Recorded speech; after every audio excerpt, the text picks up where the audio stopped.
Hey guys, today we're making up some fresh salsa. Yes, salsa made right from scratch with fresh tomatoes, jalapenos, onions, cilantro, and much more. This is absolutely great for game night, parties, snacks, or whatever you're doing, so let me show you how to make this. So the first thing you want to do is grab up about 4 tomatoes, and I'm using Roma here, but it's entirely up to you as long as they are fresh and ripe.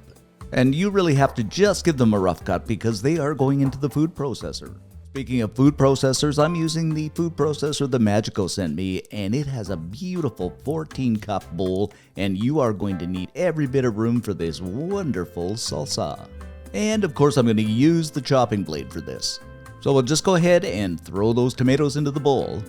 Next up, we're going to slice up an onion, and I'm using a red here because I just like that little extra bit of sweetness, but you can use yellow or white.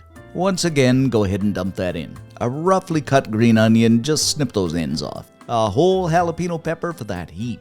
And what I usually do is grab up a spoon and scrape those seeds out. You don't really want those. 3 cloves of fresh garlic. You just have to have garlic. And one of my secrets is adding about half a teaspoon of cumin. Totally optional, but it does make a difference. About a teaspoon of chili powder. Speaking of chili, it's minus 30 here today. A 14-ounce can of petite diced tomatoes, and you can use the Italian flavor to get that extra little bit of zest. A hit of salt, about a teaspoon. About the same amount of ground black pepper, and come on, you gotta have pepper. A teaspoon of white granulated sugar, totally optional, but it gives it that sweetness. Then I'm going to grab up a lime and give it a roll just to get it all loosey-goosey. Chop it up, and go ahead and squeeze it in. Lastly, we're going to grab up a handful of fresh cilantro and throw that into the mix as well. Throw our bowl onto the top of our wonderful Magiccos food processor. Lock it down. Lock 'em. That line came from a movie. Throw our lid on and lock one more time. Now, I've already done a review of this food processor, and the settings are so simple. You can set it to 1, 2, or pulse. And in this case, we're going to use the pulse setting, and we're only going to let this pulse for about 10 or 15 seconds. And honestly, guys, I think this salsa would have been really hard to make without a food processor. They're a great kitchen tool. If you're so inclined to get one, I'll leave a link in the description below. There is a perk to getting this model, so please read the description carefully.